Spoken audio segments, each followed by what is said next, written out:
Assalamualaikum warahmatullahi wabarakatuh. Perkenalkan, nama saya Rika Romsari, NIM 1123105536.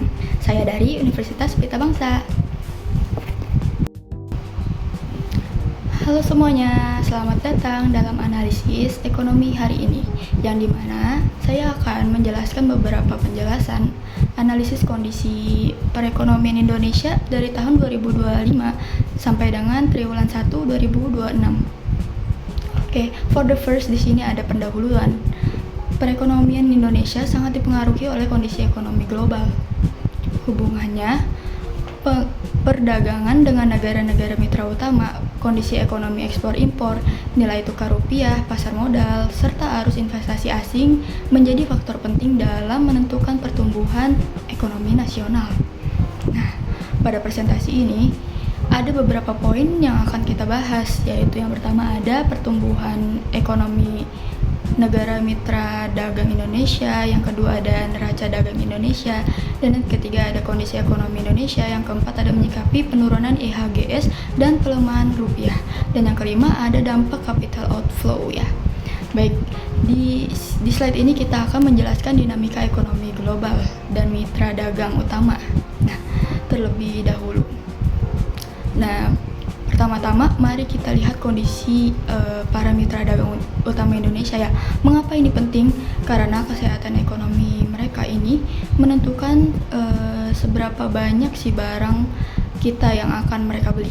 Dari Tiongkok sebagai motor utama ekspor komoditas kita berada di angka pertumbuhan 4,5% hingga 4,8%. Meskipun mereka sedang melakukan transisi struktural di sektor properti, permintaan mereka terhadap nikel dan besi baja kita tetap menjadi penyangga utamanya. Dan yang selanjutnya ini ada Amerika Serikat menunjukkan pertumbuhan moderat di kisaran 2,0% hingga 2,2%-an lah.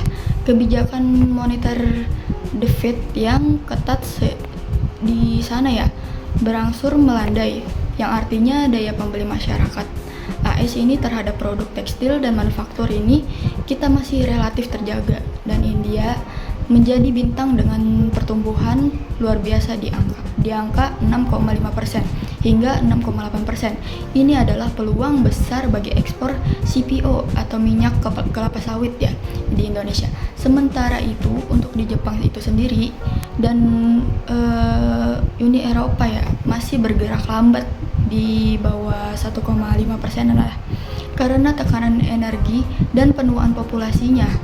Nah, kesimpulannya di sini pasar global sedang mengalami pemulihan yang tidak merata.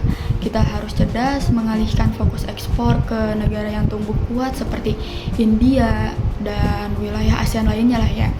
Nah, berikutnya ini di slide selanjutnya ada neraca dagang dan arus logistik nasional. Meskipun dunia sedang penuh ketidakpastian ya, neraca perdagangan Indonesia hebatnya tetap mencatatkan surplus ya. Secara matematis kondisi ini digambarkan melalui formula PDB sebagai NX sama dengan X diambil M ya. Di mana nilai ekspor atau X ini kita masih lebih besar dibanding dengan nilai impor atau M. Apa rahasia di balik siklus ini ya? Kuncinya adalah penguatan arus logistik nasional. Pemerintah dan sektor swasta berhasil melakukan integrasi pelabuhan utama, otomatisasi bea cukai, dan digitalisasi rantai pasok. Efeknya luar biasa, waktu tunggu kapal atau dwelling time berkurangnya drastis, dan biaya logistis domestik terpangkas ya. Ketika biaya logistik turun, produk ekspor Indonesia ini menjadi ya jauh lebih murah ya dan kompetitif di pasaran internasional. Nah, di slide selanjutnya ini ada kondisi ekonomi domestik dan dampaknya dalam sektor bisnisnya ya. Sekarang mari kita bawa analisis ini ke tingkat lokal. Bagaimana kondisi ekonomi makro ini berdampak langsung pada dunia bisnis tempat kita bekerja. Ada dua sisi mata uang di sini. Tantangannya adalah imported inflation atau inflation impor bagi bisnis yang bahan bakunya masih impor ya. Pelemahan rupiah membuat biaya produksi melonjak.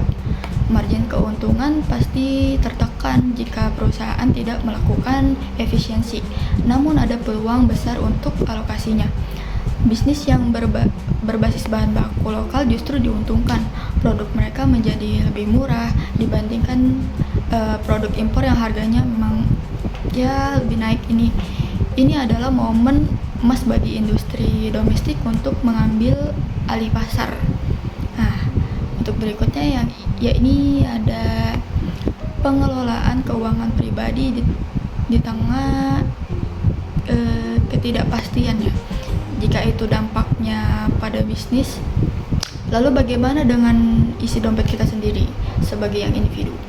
Nah, pelemahan nilai tukar berpotensi menaikkan harga barang konsumen, terutama barang-barang elektronik, gandum, atau produk berbasis impor lainnya ya.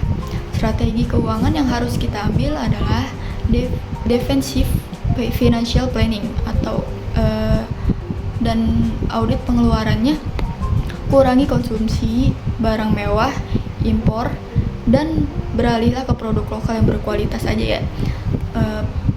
Perkuat dana darurat. Di sini ada di tengah ketidakpastian, pastikan dana darurat Anda terisi minimal 6 kali pengeluaran bulanan ya, dalam bentuk aset yang liquid atau mudah dicairkan ya. Nah, di slide ini kita membahas merespon anjloknya IHGS ke 6.116 dan rupiah ke 17.843 rupiah ya. Mari kita bedah angka yang cukup mengejutkan di pasar keuangan baru-baru ini ya. IHGS ditutup turun ke level 6.116 dan rupiah melemah hingga menyentuh 17.843 rupiah per US dollar ya. Sebagai masyarakat atau awam atau investor retail, kita tidak perlu panik secara berlebihan atau no panic selling ya. Penurunan IHSG ke 6.116 justru seringkali menjadi kesempatan emas bagi kita untuk membeli saham-saham perusahaan berfundamental bagus lah, blue chip dengan harga diskon.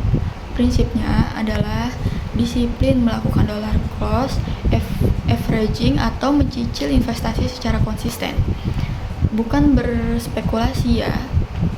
Nah, berikutnya apa sih arti dari capital outflow asing ini yang sebesar 4,5 triliun ya. Di saat yang sama kita mendengar kabar adanya capital outflow atau aliran modal asing yang keluar dari Indonesia sebesar 4,5 triliunan lah ya. Apa arti angka ini bagi perekonomian kita ya?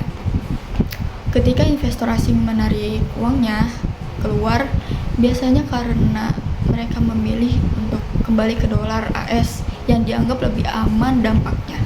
Ada 3 tekanan likuiditas, jumlahnya dana segar di pasar keuangan domestik berkurang, sehingga perbankan menjadi lebih ketat dalam menyalurkan kreditnya, dan suku bunga berpotensi naik untuk menahan agar sisa modal asing tidak kabur. Bank Indonesia kemungkinan besar akan menaikkan bunga acuannya. Dampaknya, cicilan KPR atau kredit kendaraan bermotor bisa ikut naik ya. Biaya impor membengkak ya. Di sini ada biaya impor membengkak. Pelemahan rupiah akibat modal keluar membuat biaya impor barang modal untuk pembangunan industri menjadi lebih mahal ya. Oke, selesai sudah materi ini. Sebagai kesimpulannya, tantangan ekonomi dari tahun 2025 hingga dengan 2026 ini memang nyata. Namun, fondasi kita yang didukung oleh arus logistik yang kuat memberikan modal untuk bertahan. Untuk menghadapi situasi ini, mari kita terapkan 3R framework ya. Di sini ada yang pertama resiliensi atau ketahanan, jaga likuiditas bisnis dan keuangan pribadinya. Yang kedua ada Reallocation atau alokasikan ulang aja ya. Pindahkan investasi ke aset yang aman seperti emas, reksadana, uang reksadana pasar uang ya, atau obligasi negara. Dan yang ketiga ada realignment atau penyesuaian ya. Dukung ekonomi domestik dengan mencintai dan membeli produk dalam negeri, jangan produk luar negeri aja yang dibeli ya. Sedikit penjelasan dari saya, perekonomian yang kuat bukan hanya tugas pemerintah, tetapi juga memerlukan peran masyarakat dan dunia usaha dalam menjaga stabilitas dan produktivitas. Terima kasih telah menonton. Jangan lupa diklik like-nya, share, dan tuliskan pendapat Anda di kolom komentar ya. Sampai jumpa.